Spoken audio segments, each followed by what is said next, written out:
구약성경 사무엘상 12장 19절에서 25절까지 말씀을 봉독해 드리겠습니다. 모든 백성이 사무엘에게 이르되 당신의 종들을 위하여 당신의 하나님 여호와께 기도하여 우리가 죽지 않게 하소서. 우리가 우리의 모든 죄를 왕을 구하는 악을 더하였나이다. 사무엘이 백성에게 이르되 두려워하지 말라. 너희가 과연 이 모든 악을 행하였으나 여호와를 따르는 데에서 돌아서지 말고 오직 너희의 마음을 다하여 여호와를 섬기라. 돌아서서 우리에게 유익하게도 못하며 구원하지도 못하는 헛된 것을 따르지 말라. 그들은 헛되니라. 여호와께서는 너희를 자기 백성으로 삼으신 것을 기뻐하셨으므로 여호와께서는 그의 크신 이름을 위해서라도 자기 백성을 버리지 아니하실 것이요 나는 너희를 위하여 기도하기를 쉬는 죄를 여호와 앞에 결단코 범하지 아니하고 선하고 의로운 길을 너희에게 가르칠 것인즉 너희는 여호와께서 너희를 위하여 행하신 그 크신 일을 생각하여 오직 그를 경외하며 너희의 마음을 다하여 진실이 섬기라. 만일 너희가 여전히 악을 행하면 너희와 너희 왕이 다 멸망하리라. 아멘. 할렐루야. 찬양대의 찬양으로 하나님께 영광 돌리겠습니다.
아버지 감사합니다. 귀한 찬양 주님이 기뻐 받으신 줄로 믿습니다. 이 시간에도 이 예배 가운데 주님의 보혈로 우리를 덮어주셔서 온전히 하나님께 영광 돌리게 하여 주옵소서. 예수님의 이름으로 기도하옵나이다. 아멘. 거룩하고 복된 성일 이브에 배우신 여러분들에게 하나님의 은혜와 축복이 함께 하시기를 주님의 이름으로 축원합니다. 옆 사람 인사하겠습니다. 사랑합니다. 반갑습니다. 축복합니다. 예, 감사합니다. 사도행전 강해를 이제 좀 잠시 쉬고 계절에 따라서 또 상황에 맞게 또 하나님의 말씀을 살펴보며 은혜를 나누려고 합니다.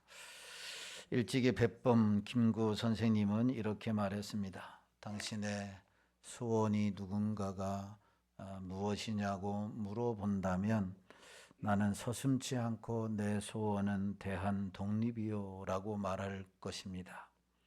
두 번째로 당신의 소원이 무엇이냐라고 물어본다면 역시 또한 나는 대한민국의 독립입니다 라고 대답할 것이고, 세 번째 물어본다고 하더라도 더욱 소리를 높여서 나의 소원은 우리나라 대한의 완전한 자주 독립이요 라고 대답할 것이다 라고 말을 했습니다. 김구 선생은 나라를 극진히 사랑한 사람입니다. 그는 어느 날 나라를 사랑하는 마음으로 동포들에게 편지를 이렇게 썼습니다. 일부분만 소개해드리면, 동포 여러분, 나 김구의 소원은 이것 하나밖에 없습니다. 내 과거의 70평생을 이 소원을 위해 살아왔고 현재도 이 소원 때문에 살고 있고 미래도 나는 이 소원을 달하려고 살 것입니다. 독립이 없는 백성으로 70평생의 소름과 부끄러움과 애달분 받은 나에게는 세상에 가장 좋은 것이 완전하게 자주 독립한 나라의 백성으로 살아보다가 죽는 일입니다. 나는 일찍이 우리 독립정부의 문지기가 되기를 원했거니와 그것은 우리나라가 독립국만 되면 나는 그 어느 나라의 가장 미천한 자가 되어도 좋다는 뜻입니다. 왜 그런고 하면 독립한 제 나라의 빈천이 남의 밑에 사는 부귀보다 기쁘고 영광스럽고 희망이 많기 때문입니다 라고 시작을 하면서 긴 편지를 동포들에게 남겼다라고 말합니다. 현재 우리나라의 형편을 보고 다들 총체적 난관이다, 난국이다 이렇게 말을 합니다. 정치가 실종된 지 오래된 일이고 경제는 물론 대외 신인도도 추락하고 있으며 국민들은 불안과 공포에 시달리고 있습니다. 모두가 다 큰 위기라고 말을 합니다. 그렇다면 이 위기를 어떻게 우리가 극복해야 할 것이냐라고 하는 것입니다. 과거에 로마 제국이나 몽골과 청나라는 위기를 극복하지 못해서 망했고, 영국이나 독일은 위기를 슬기롭게 극복해서 잘 사는 나라가 되었습니다. 우리나라도 과거의 위기를 잘 극복해서 지금 태평성대에 이르기까지도 하였던 것을 우리는 경험 삼아 잘 알고 있습니다. 그리고 지금 또 다른 위기에 직면해 있습니다. 지난 한 주간 우리는 긴 터널 가운데 갇혀 있는 듯한 캄캄하고 암묵하고 암담한 한 주간을 보냈습니다. 그렇다면 우리가 직면한 이 나라의 어려움을 과연 우리는 어떻게 극복해야 하겠느냐라고 하는 것입니다. 정치하는 자들이 알아서 잘하겠지 하고 관심을 끊으면 될 것인가? 바르게 하라고 광장에 나가서 소리를 지르면 될 것인가? 시간에 해결해 주겠지 하는 마음으로 아무것도 안 하고 무관심하게 있으면 될 것인가? 물론 우리 각자가 생각하는 그것도 필요하리라고 생각이 되어집니다. 때로는 광장에 나갈 필요도 있겠고, 때로는 정치인들만 바라볼 수도 있겠고, 때로는 시간을 해결해 주겠지라고 생각하고 무관심하게 내가 할 일만 하면 될 수도 있을 것입니다. 그러나 이것은 하나님이 원하시는 자세가 아니다라고 하는 겁니다. 특별히 그리스도인으로서 하나님이 갖춰져야 할 자세가 아니다라고 하는 거예요. 그렇다면 이 암울한 긴 터널을 지나가고 있는 이 시대 속에서 하나님의 백성들은 어떻게 해야 하는 것이 맞느냐라고 하는 것입니다. 이 시간에는 이스라엘의 경우 그들이 겪고 있던 총체적 위기와 극복의 방법을 통해서 지금 우리가 겪고 있는 위기의 해결책을 우리 성도들의 입장에서 찾아보고 함께 은혜를 나누려고 합니다. 구약 성경에 자주 등장하는 블레셋 민족은 지중해 해변의 비옥한 땅에 살고 있던 초전성이 강한 사람들이었습니다. 역사 자료에 의하면 이들은 이미 주전 1200년경에 이집트를 침공했으며 출애굽한 가나안을 향해 진군하는 히브리 민족의 진로를 방해하는 악한 민족이었습니다. 블레셋 민족과 히브리 민족의 관계는 우호적이었던 때보다는 전투적이었고 긴장된 관계였던 때가 더 많았습니다. 사무엘상 7장을 보면 블레셋 민족의 대공세를 취해서 이스라엘을 침공한 기사가 소개되어 있습니다. 사무엘상 7장에서 12장으로 이어지는 사건들을 관찰해 보면 이스라엘은 외적인 공격으로 인한 고통, 심한 고통을 당했고 내부적인 불안정이라고 하는 위기를 맞이하게 되었습니다.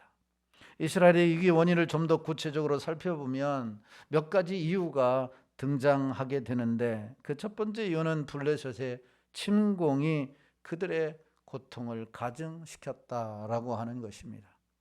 블레셋 민족은 사무엘 시대와 사울 왕의 시대, 다윗 왕의 시대, 그리고 그 이후에 솔로몬 왕 시대로 이어지면서 이스라엘의 숙적으로 존재해 왔습니다. 블레셋과의 전쟁은 이길 때도 있었습니다만 패하고 수모를 겪는 도 허다했습니다. 이렇게 잦은 블레셋의 침공은 이스라엘을 위기와 고통으로 몰아넣고 말았다라고 하는 사실입니다. 뿐만 아니라 이스라엘의 위기는 정치 구조 개편을 둘러싼 갈등과 잘못된 선택 때문에 큰 위기를 맞이하게 된 것입니다. 이스라엘은 애굽에서 탈출한 이후에 사무엘 선지자 시대까지 하나님이 세우신 지도자를 중심으로 한 신정정치 체제를 이루고 있었습니다. 그런데 이스라엘 백성들은 신정정치 체제에 불만을 품고 이방 나라들처럼 우리가 왕을 세우고 장관을 임명하는 민정체제로의 전환을 요구하기 시작하게 됩니다. 이른바 정치 구조를 개편하자는 것입니다. 이 문제 때문에 당시 하나님의 사람이었던 사무엘과 이스라엘 백성들 사이에는 심각한 갈등이 펼쳐지게 되었던 것입니다. 사무엘의 입장에서 볼 때 하나님의 뜻을 대변하는 선지자로서 이것은 하나님의 뜻이 결코 아니다라고 이야기를 했습니다. 그러나 백성들은 당장 시정해서 이것을 개편해야 한다. 우리가 왕을 세워서 우리도 이방 나라들처럼 왕의 통치 아래 살아야 한다라고 외쳤습니다. 지금 이스라엘은 이 둘 중에 하나, 신정 통치 체제를 계속 이어갈 것인가, 아니면 백성들의 요구를 받아서 바른 왕에 세워서 왕의 통치 아래 살아가야 할 것인가라고 하는 바로 선택의 기로에 놓이고 있었다라고 하는 겁니다. 사무엘은 왕을 요구하는 백성들에게 8장 10절 이하에 이렇게 설명을 하고 있습니다. 만일 너희가 너희 중에서 왕을 뽑아 세운다면 너희들은 그 왕을 위해, 그 인간을 위해서 충성을 다해야 할 것이다. 그리고 왕가와 왕궁의 건축과 유지를 위해서 지금보다도 엄청난 세금을 더 부과해야 할 것이고, 그뿐인가 너희 아들은 왕궁을 지키기 위해 군인으로 징집당할 것이며, 참으로 너희들은 지금보다도 고통이 2배, 3배 늘어날 것이다 라고 설명을 했습니다. 그러면서 이래도 왕을 선택하겠느냐라고 물어봤을 때 백성들은 한결같이 그래도 좋으니 우리가 왕을 선택하게 해달라라고 하는 것입니다. 사무엘상 8장 19절 이하의 말씀에 보면 그들은 하루빨리 하나님의 간섭과 잔소리로부터 해방되고 싶었던 것입니다. 그리고 사람들끼리 자유로운 국가와 정치 체제를 만든다고 한다면 지금보다도 더 부강한 나라가 될 수 있고 지금보다도 더 자유로운 나라로 백성으로 살게 될 것이다라고 생각을 했던 겁니다. 그러나 그것은 잘못된 선택이었습니다. 이유는 전능하신 하나님을 버리고 유한하고 어리석은 인간을 선택한 결과물이었기 때문입니다. 이들은 하나님으로부터 자유하여 사람들에게 돌아가려는 자유를 선택했습니다. 드디어 이스라엘은 하나님이 세운 사무엘을 버리고 자기네 손으로 뽑은 사람 사울을 이스라엘의 초대 왕으로 삼게 됩니다. 결과는 뻔했습니다. 처음 시작은 좋아 보였지만 갈수록 나라가 피폐해졌고 외적의 침입이 잦아졌고 왕으로 세운 사울은 비참하게 그의 가문과 함께 몰락하고 말았다라고 하는 겁니다. 이스라엘의 위기는 바로 올바로 선택해야 할 상황에서 잘못된 선택으로 말미암아 큰 위기를 경험하게 되었습니다. 가장 큰 위기로 몰아세웠던 이유 중에 세 번째 이유는 그들이 하나님이 아닌 우상을 섬겼기 때문입니다. 특히 이스라엘의 집단적으로 섬긴 우상은 바알이라고 하는 우상이었습니다. 바알 신은 당시 다산 신상과 잡신 신앙에 젖어 있는 이방 민족들의 주신이었습니다. 바알은 남신과 여신으로 되어 있고 남신이 인간의 운명과 행불행을 삶을 공동으로 다스린다고 믿어왔습니다. 심지어 농작물이 제때 결실하도록 바알이 비를 내려주는데 남신과 여신이 성적 교합을 하는 순간 이 땅 위에는 비가 내린다고 주장을 했습니다. 그러니까 바알 종교는 다신론이고 성의 종교였던 것입니다. 그런데 하나님만 참신으로 섬기기로 약속한 이스라엘이 우상 숭배에 집착하게 된 것입니다. 이것은 불행의 결정적인 원인이 되었습니다. 이유는 그보다 더 큰 죄가 없고 그보다 더 하나님을 화나게 하는 일이 있을 수 없기 때문에 그렇습니다. 총체적인 위기, 그것은 하나님의 신앙을 버린 신앙의 몰락이 주 원인이었다라고 하는 겁니다. 자, 이와 같은 여러 가지 원인으로 이스라엘은 총체적 난국을 맞이하게 된 겁니다. 그런데 뒤늦게 그들은 그 상황을 깨닫고 극복하고자 두 가지의 자세를 취하게 됩니다. 난국의 문제를 해결하기 위해서 그들이 취한 자세가 무엇인가? 이 자세를 우리가 살펴보면서 지금 이 나라에 닥쳐져 있는 여러 가지 정치의 문제, 경제의 문제, 사회의 문제, 대외적인 문제, 이 많은 문제들을 우리가 어떻게 해결할 수 있는지 그 비결을 찾기를 원합니다. 난국을 극복하기 위해서 그들이 첫 번째 행한 것은 하나님 앞에 그들의 죄악을 회개하고 하나님 앞에 도움을 구하는 기도 운동을 펼쳤다라고 하는 겁니다. 본문이 속해져 있는 12장의 말씀은 사무엘 선지자의 마지막 설교입니다. 사무엘이 왕정 체제를 시작하며 이스라엘의 과거, 현재, 미래에 대해서 이야기하는 내용이 바로 오늘 12장의 말씀입니다. 특별히 13절에서 18절의 말씀에 보면 하나님의 권능과 경고를 이스라엘 백성들에게 내리고 있습니다.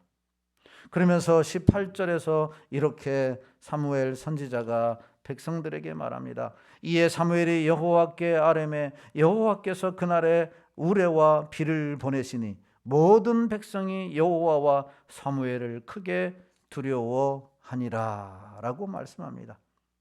하나님을 떠나고 말씀을 떠나고 우상을 섬기고 하나님의 체제 아닌 인간의 지배를 받겠다라고 하는 이 죄악의 문제에 대해서 말씀을 하니까 그날에 하나님께서 우레와 비를 보내셔서 그들을 두렵게 만들었다. 이 현상 앞에서 그들이 무엇을 하게 됐느냐? 오늘 19절 본문 19절에서 이렇게 요청을 합니다. 같이 읽어보겠습니다. 시작. 모든 백성이 사무엘에게 이르되 당신의 종들을 위하여 당신의 하나님 여호와께 기도하여 우리가 죽지 않게 하소서. 우리가 우리의 모든 죄에 왕을 구하는 악을 더하였나이다. 아멘. 이 말씀을 보면 이들이 아직도 하나님의 사람이라고 하는 것을 우리가 발견하지 못하게 됩니다. 여호와여 모든 백성이 이르되 당신의 종들을 위하여 당신의 하나님 여호와께 그랬습니다. 우리의 하나님께 구해달라가 아니라 우리를 위하여 우리의 하나님께 기도해달라고 아니라 지금 이들은 바알 우상에 섬기고 있는 이 상황 속에서 당신이 믿는 당신의 하나님께 기도해서 우리를 좀 살게 해달라라고 하는 겁니다. 회개하며 기도를 하고 요청하고 있지만 아직도 온전히 그들이 신앙적으로 삶적으로 돌아오지 않았다라고 하는 것을 보여주고 있는 겁니다. 그러면서 뭐라고 얘기합니까? 우리가 우리의 모든 죄에 왕을 구하는 악을 더하였다. 왕을 구하였다. 여러분, 이건 뭘 얘기합니까? 사람은 꼭 둘 중에 하나를 선택해야 합니다. 뭔가를 하기 위해서는 둘 중에 하나를 선택해야 되는데 그들은 하나님을 선택하지 아니하고 왕을 선택했다. 다시 말하면 하나님을 버렸다라고 하는 거예요. 하나님을 버린 죄악을 주여 회개합니다라고 하는 기도를 해달라라고 하는 것입니다. 그러면서 그들은 기도하겠다라고 또한 이야기를 합니다. 사랑하는 성도 여러분, 인간이 살고 죽는 것, 나라가 흥하고 망하는 것, 우리 모든 공동체가 일어서고 주저앉는 것은 하나님께 있는 줄로 믿으시기를 주님의 이름으로 축원합니다. 모든 것은 하나님의 주권 아래 있다라고 하는 겁니다. 그래서 이스라엘 백성들은 바로 이 사실을 깨닫고 하나님께 기도를 요청하고 있는 것입니다. 이 요청을 들은 사무엘 선지자가 23절에서 이렇게 고백을 합니다. 시작. 나는 너희를 위하여 기도하기를 쉬는 죄를 여호와 앞에 결단코 범하지 아니하고 선하고 의로운 길을 너희에게 가르칠 것인즉. 아멘. 너희를 위하여 기도하기 쉬는 죄를 여호와 앞에 결단코 범하지 않겠다. 그 기도의 내용이 뭡니까? 하나님, 저들을 살려주세요. 저들을 하나님이여 참으로 이방 나라에서 보호해 주세요 라고 하는 기도도 포함되어 있지만 후반절 말씀에 보면 그들을 위한 기도가 무엇인가 라고 하는 것을 명백히 우리가 깨달아 알 수 있다라고 하는 겁니다.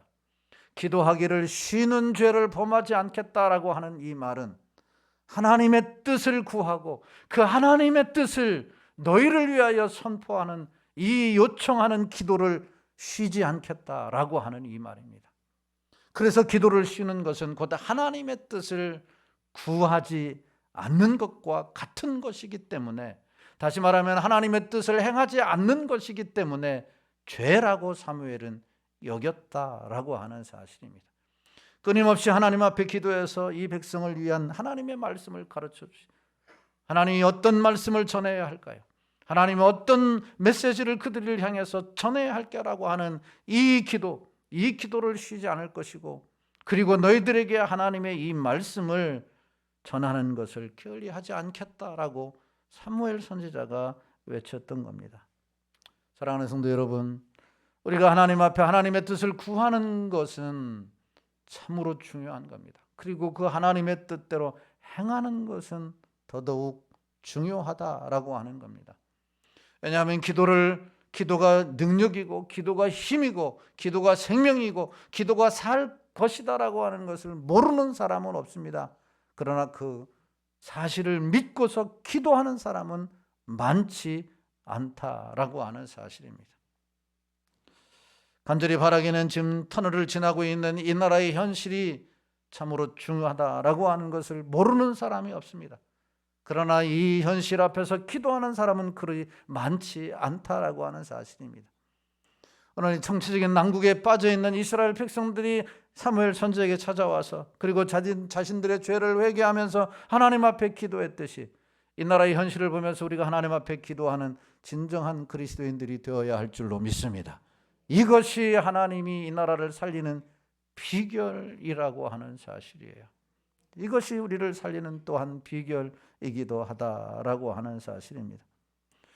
기도는 하나님을 움직이는 놀라운 힘입니다. 우리를 움직이는 것이 아니라 우리가 기도하면 하나님이 일하시고 우리가 쉬면 하나님도 우리를 위해서 일하는 것을 멈춘다는 사실을 깨닫고, 하나님 이 나라 이 민족을 위해서, 한국 교회를 위해서, 몸된 교회와 가정을 위해서, 자녀들을 위해서 여러분, 하나님이 직접 일하시기를 원하신다고 한다면 기도하는 시간을 좀 더 늘려서 하나님 앞에 무릎 꿇어 하나님이 일하심을 경험하고 하나님께 영광 돌리는 복된 성도들이 되시기를 예수님의 이름으로 축원합니다. 실제로 사무엘상 7장의 말씀에 보면 기도로 블레셋의 진공을 격퇴했습니다. 이사야 37장 말씀에 보면 히스기야의 기도로 아수르 군사 18만 5천 명을 격파하고 대승을 거두었던 내용이 기록이 되어져 있습니다. 정체적인 문제 앞에서, 외적의 침입 앞에서, 하나님이 여러 가지 난관에 부딪힌 이 문제 앞에서 이 문제는 하나님만이 해결할 수 있다는 사실을 깨닫고 기도하여 위대한 승리를 경험하는 우리 모두가 되어야 할 줄로 믿습니다.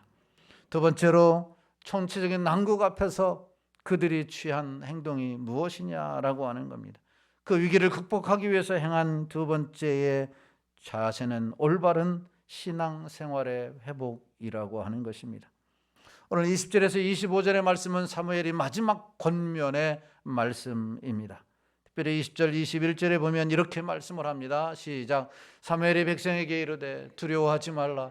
너희가 과연 이 모든 악을 행하였으나 여호와를 따르는 데에서 돌아서지 말고 오직 너의 마음을 다하여 여호와를 섬기라. 돌아서서 유익하게도 못하며 구원하지도 못하는 헛된 것을 따르지 말라. 그들은 헛되니라. 아멘. 20절 하반절에 보면 너희가 과연 이 모든 악을 행하였으나 여호와를 쫓는 데서 돌이키지 말고 오직 너희 마음을 다하여 여호와를 섬겨라. 21절에서는 유익하게도 못하며 구원하지도 못하는 헛된 것을 쫓지 말라. 그들은 헛되니라 라고 말씀합니다. 이 말씀은 무슨 말입니까? 올바른 신앙생활을 해라. 우상을 섬기던 것에서 벗어나서 돌아서서 하나님만 제대로 섬기는 신앙생활, 말씀 중심의 신앙생활을 해라. 그것이 하나님의 도우심을 받는 것이고 정치적인 난국을 극복하는 비결이라고 말씀하고 있습니다. 24절에도 이렇게 말씀을 합니다. 24절 시작. 너는 여호와께서 행하신 그 큰 일을 생각하여 오직 그를 경외하며 너희의 마음을 다하여 진실이 섬기라. 아멘. 여호와를 섬기라. 헛된 것을 쫓지 말라. 그를 경외하라. 진실이 섬기라. 하나님의 말씀대로 신앙생활을 해라 라고 하는 겁니다. 세상의 헛된 것은 이제 그만하고 하나님만 바로 섬기는 신앙생활이 곧 너희들이 사는 길이다 라고 하는 것을 보여줍니다. 그러나 만일 하나님을 올바로 섬기지 아니하면 너희의 바른 신앙생활을 하지 아니할 경우 경고를 25절에서 이렇게 하고 있습니다. 25절 말씀 보면 25절 다 같이 성경책을 보고서 같이 한번 읽겠습니다. 시작.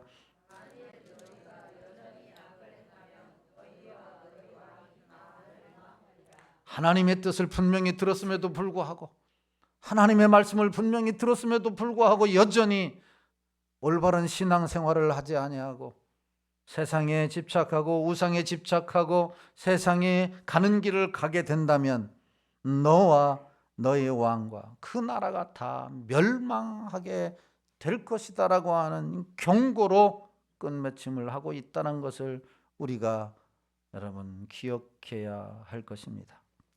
사랑하는 성도 여러분, 우리의 바른 신앙생활이 여러분 세상에 빛이 되고 소금이 되고 하나님께 영광이 되는 줄로 믿으시기를 주님의 이름으로 축원합니다.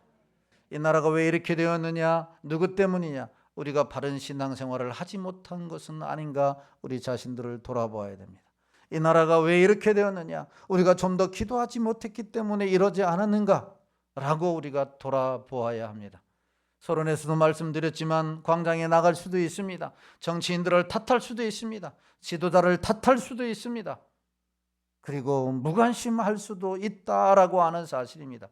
그러나 그것을 탓하기 전에 내가 그리스도인으로서, 내가 하나님으로서, 하나님은 기도하라고 끊임없이 말씀을 하시고 바른 신앙생활을 하라고 끊임없이 말씀해서 불구하고 내가 좀 더 이 나라를 위해서 기도했는가?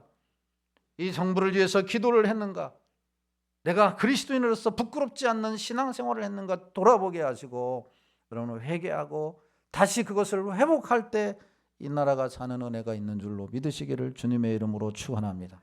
결론은 분명합니다. 위기는 누구에게나 어느 가정이나 어느 국가나 있을 수 있습니다. 그러나 그 위기를 어떻게 관리하고 대처하느냐에 따라서 극복할 수도 있고 실패할 수도 있는 겁니다. 우리나라의 위기, 교계의 위기, 가정의 개인의 위기는 어떻게 극복해야 되느냐? 하나님 앞에 엎드려야 하는 거죠. 하나님 앞에 엎드려야 되고 바른 신앙을 회복해서 하나님의 뜻을 쫓아 사는 것입니다. 이 놀라운 일을 통해서 나도 살고 가정도 살고 교회도 살고 이 나라도 살리는 하나님의 귀한 백성들이 다 되시기를 예수님의 이름으로 축원합니다. 주만 바라볼지라 찬양하고 나라와 민족을 위해서 2, 3분 동안 기도하도록 하겠습니다.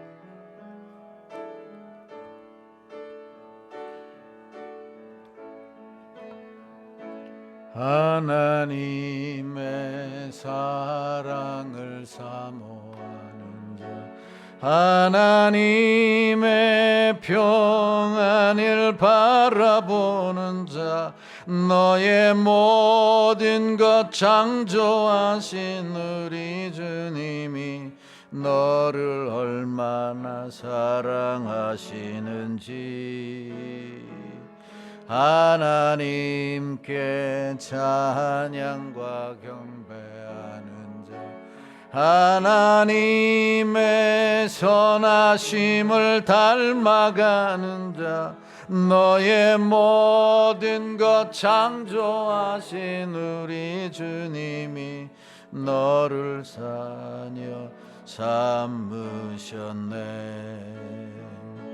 하나님 사랑의 눈으로 너를 어느 때나 바라보시고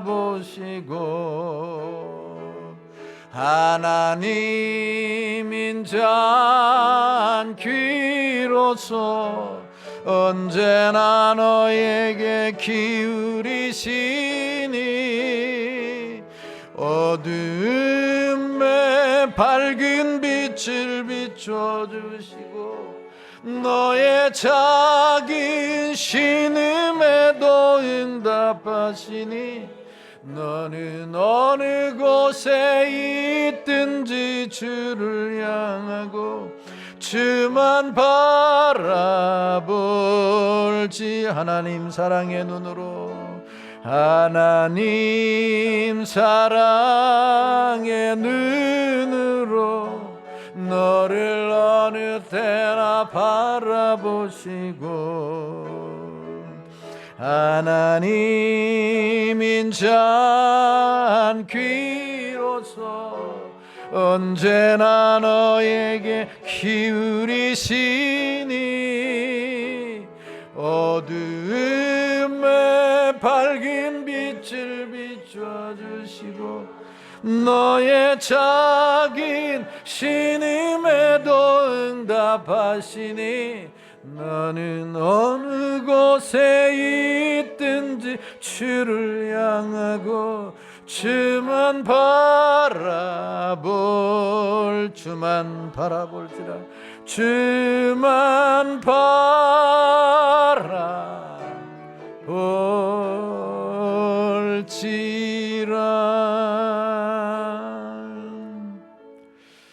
여러분, 지금 이 나라의 암담한 이 현실은 누구의 책임이라고 말할 수가 없습니다. 이 나라 안에 있는 모든 국민의 책임입니다. 대통령이 책임이라고 생각하면 우리가 대통령을 잘못 뽑았기 때문이고, 정치인들이 책임이라고 한다면 우리가 정치인들을 잘못 뽑았기 때문입니다. 그러나 우리가 이 나라를 위해서 오늘 성경은 기도하라고 말씀합니다. 우리 그리스도인들이 바르게 신앙생활을 할 것을 말씀합니다. 하나님, 내가 지난 1년 돌아볼 때에 하나님 나라를 위해서 기도를 얼마나 많이 했는지 하나님 불쌍히 여겨 주옵소서. 용서해 주시고 나라를 위한 기도 시간이 늘어나게 하시고 그리스도인답게 하나님 부끄럽지 않도록 바른 신앙생활을 하지 못했던 것 주여 용서하여 주시고 바른 신앙생활을 통해서 세상에 빛이 되고 소금이 되고 소망이 되는 성도가 되고 교회가 되어져서 하나님의 긍휼하심이 다시 한번 이 나라 가운데 임하여서 회복이 되어지고 치유가 되어지고 일어나는 놀라운 역사가 있게 하여 주옵소서. 주님의 이름 한번 부르고 통성으로 간절하게 나라와 민족을 위하여 간절히 기도하겠습니다. 주여. 할렐루야. 하나님 아버지 우리의 죄악을 용서하여 주시옵소서. 우리의 어리석음을 용서하여 주시고 우리 아버지 하나님 부족했던 걸 주여 용서하여 주시기를 간절히 바라고 원합니다. 여기까지 이르게 한 것은 자동적으로 되어진 것이 아니라 하나님의 전적인 은혜였고 하나님의 축복이었음에도 불구하고 아버지 하나님 이 하나님의 은혜를 망각하고 나라와 민족을 위하여 하나님 기도하지 못했던 것을 주여 회개하나이다. 하나님 용서해 주시고 우리가 다 이 나라 이 민족 안에 한 백성으로서 이 나라를 위하여 깨어 기도하는 저희들이 되게 하여 주시기를 간절히 바라고 원합니다. 대통령과 유정자들과 정치인들을 위하여 이 나라의 국무위원들을 위하여 이 나라의 아버지 하나님이여 모든 정권을 이끌어가는 자들을 위하여 좀 더 기도하게 하시고 하나님의 지혜와 하나님의 은혜와 하나님의 능력과 하나님의 금일 열심히 임하기를 소망합니다. 이 정치적인 난국은 하나님의 손에 달려 있습니다. 아버지 하나님이여 역사하여 주셔서 우리의 있는 그 자리에서 우리의 본분을 다하며 살아갈 수 있도록 이 나라를 지켜주시고 이 나라를 하나님 붙들어 주시고 이 나라를 아버지 하나님 다시 한번 살려주셔서 이 모든 난관을 헤치고 나아갈 수 있도록 은혜를 허락하여 주시기를 간절히 바라옵고 원하옵나이다. 어리석고 미련하여 하나님의 뜻을 알지 못하고 분별하지 못할 때가 많이 있사오니 주여 늘 깨어 기도하는 가운데 하나님의 음성을 듣고 사무엘 선지자처럼 바르게 선포할 수 있는 종이 되게 하여 주시기를 간절히 바라고 원합니다. 하나님 아버지 또한 회개하며 기도합니다. 하나님이 그리스도인으로서 하나님의 사람들로서 바르게 신앙생활하지 못했던 것 주여 용서하여 주옵소서. 눈에 보이는 걸 쫓아갔으며 하나님의 유익을 위해 살아갔음을 주여 용서하여 주옵소서. 진정한 그리스도인이라고 하면서 아버지 하나님 세상 사람과 별반 다르게 없이 살아갔던 것 주여 용서하여 주시기를 간절히 바라고 원합니다. 너희는 세상의 소금이요 빛이라고 말씀하셨으며 그리스도의 편지요 그리스도의 아버지 하나님의 향기라고 말씀했는데 하나님 과연 1년 동안 우리의 삶이 그러했는지 되돌아보게 하여 주시고 그렇지 못했다면 주여 용서하여 주시고 이제는 하나님의 말씀 안에 다시 돌아와서 하나님이 기뻐하시는 하나님이 원하시는 삶을 통하여 주께 영광 돌리게 하여 주시옵소서. 우리의 기도를 들으셔서 이 나라를 다시 한번 긍휼히 여기시고 한국교회를 살리시고 없는 교회를 살리시고 우리 가정과 자녀들을 살리시고 우리 한 사람 한 사람이 살아나는 놀라운 은혜가 있게 하여 주옵소서. 주께서 긍휼을 베풀어 주시기를 소망하옵고 걸어가신 예수님의 이름으로 간절히 기도하옵나이다. 아멘. 지금은 교회의 머리가 되신 우리 주 예수 그리스도의 은혜와 하나밖에 없는 독생자를 아낌없이 우리를 위해 내어주신 지금 만극하신 하나님 아버지의 사랑하심과 성령 하나님의 감화감동 내주인도 역사 충만하심의 은혜가 오늘 또 주님의 말씀을 듣고 좀 더 나라를 위해서 민족을 위해서 한국교회를 위해서 기도하고 그리스도다운 바른 신앙생활을 통해서 세상이 본이 되기를 작정하고 돌아가는 그리하여 하나님의 영광 하나님의 긍휼하심을 경험하기를 소원하는 모든 성도들 머리머리 위에와 저들의 가정과 직장과 사업과 자녀들 위에 이 나라 이 민족과 하나님 모든 세계 열방 가운데 이제로부터 영원토록 함께 있을지어다. 아멘.